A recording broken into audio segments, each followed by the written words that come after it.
जय जगन्नाथ नमस्कार दर्शक बंधु आपण को आम चैनल को बहुत बहुत स्वागत।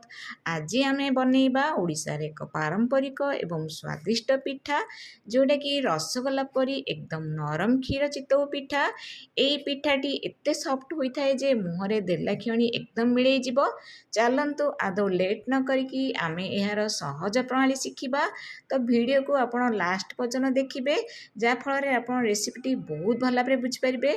जदि भिडियोटी आपण मानक भल लाଗୁଛି निहाती गोटे छोटिया कमेंट करेंगे।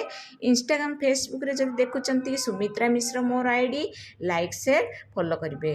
आ जो मैंने मो चैनल को नुआ निश्चित रूपे सब्सक्राइब करके जिबे। ताले चलंतु यार रेसिपी आमे जानिबा। प्रथमे एठी मु गोटे ग्लास चाउल को भिजेकी रखी 3 ରୁ 4 घंटा पर्यंत। तो यहाँ भल भाव बतरी को आम स्टेनर करदबा भल भाव धोईकी तापर यही चाउल को आम ग्राइंडर जार रे देदबा। तो पानी एबे दबानी जेहेतु मुझे छाणिकी देइची। तो ये गोटे बाउल आम नड़िया कर देदबा जोड़ा कि गोटे फाड़र आ पानी अल्प देकी यहाँ बाटिकी रखीदबा। देखंतु यहाँ मु 3 ରୁ 4 घंटा मु बाहर रखी देइतिली जोड़ा कि बहुत ही बढ़िया फॉर्मेटिंग होईची जालीदार होईची। यहाँ आम बेला साहाय्य भल भाव मिक्स करवा बिना पानी न मिसेकी। एथरे लुण टेस्ट हिसाब से देदबा। आपण चाहिए ये चीनी भी टिके ऐड करेंगे किंतु मु लुण दे देइची। यहाँ भल भाव मिक्स करवा। तो देखंतु यहाँ कंटिन्यूस आपण कौन करेंगे ना मिक्स करेंगे जे पर्यंत यहाँ हल्का न होईची।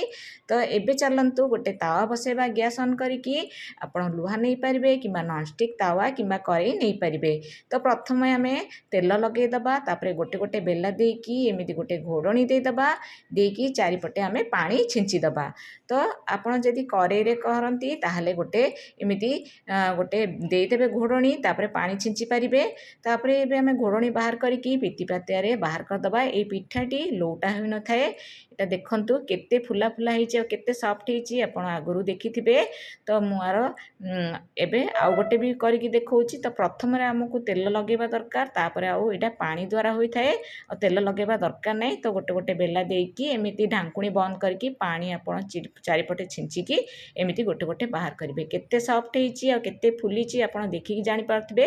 ବିନା ସୋଡ଼ା ଆଉ ଇନୋରେ ମୁଁ ଏଇଟା ପ୍ରସ୍ତୁତି କରିଛି। ଦେଖନ୍ତୁ କେତେ ସଫ୍ଟ ହେଇଛି। ଏହାକୁ ଯଦି ଆମେ କ୍ଷୀରରେ पकईकी आम क्षीर चितू पिठा करवा आहरी बढ़िया सॉफ्ट हम और रसगोल्ला परी पूरा बहुत ही सॉफ्ट हम। ताहले चलंतु आम यार एबे प्रस्तुति आरंभ करवा। तो मुझे आपको देखौची केते सॉफ्ट होईची और केते जालीदार होईची। मु आपको खंड करके भी देखैबी केते नरम होईची। देखंतु केते सॉफ्ट होईची। तो कौन सी चटनी दरकार नहीं यहाँ आप खाली भी खाई पारिबे। बहुत ही टेस्टी और समस्त को निश्चित पसंद आसीबो। बहुत बढ़िया गोटे ट्रेडिशनल पिठा आमर।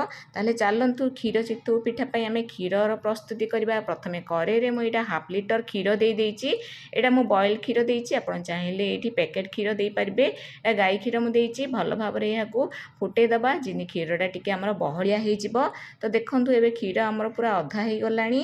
एबे एठे मु चॉकलेट पाउडर प्रोटीन पाउडर प्रस्तुति करथिली ताकू एथिरे 2 चामच दे दबा। आपण चाहिले एठी अलैच पाउडर दे देबे। मु एथिरे सबु ड्राई फ्रूट्स आ गुजराती पकेकी करथिली। आपण चाहिले मु एटा डिस्क्रिप्शन बॉक्स रे यार लिंक दे देबी। तो यह को एबे हमर देखंतु भल भाव रे फुटी गला परे आमे एथिरे चितौ पिठा को ऐड कर दबा जेतिकी आपनकर रहुची। तो क्षीर चितौ पिठा को आपण आधा घंटा पर्यंत एमिति क्षीर रे डुबेकी रखिबे तापरे सर्व कर परिबे। तो ऊपर मु किछि चीनी दे देछि। आपण चाहिले ठंडा हेले एठी गुड़ ऐड कर परिबे। तो एठी मु चीनी देला परे किछि ड्राई फ्रूट्स माने काजू को दे देछि जोडा कि ड्राई फ्रूट्स मु पाउडर करके देइथिली। एटा मु गार्निशिंग पई देइछि। आपण चाहिले एठी स्किप मध्य कर परिबे। तो प्रस्तुत हे गेला हमर रसगोल्ला भडिया क्षीर चितौ पिठा। तो एही वीडियो जदि भल लागुछि निश्चित लाइक करिवे शेयर करिवे एवं सब्सक्राइब करबा को बिल्कुल भी भूलिबा नै। पुणी देखा हेबो आउ गोटे रेसिपी सह। धन्यवाद।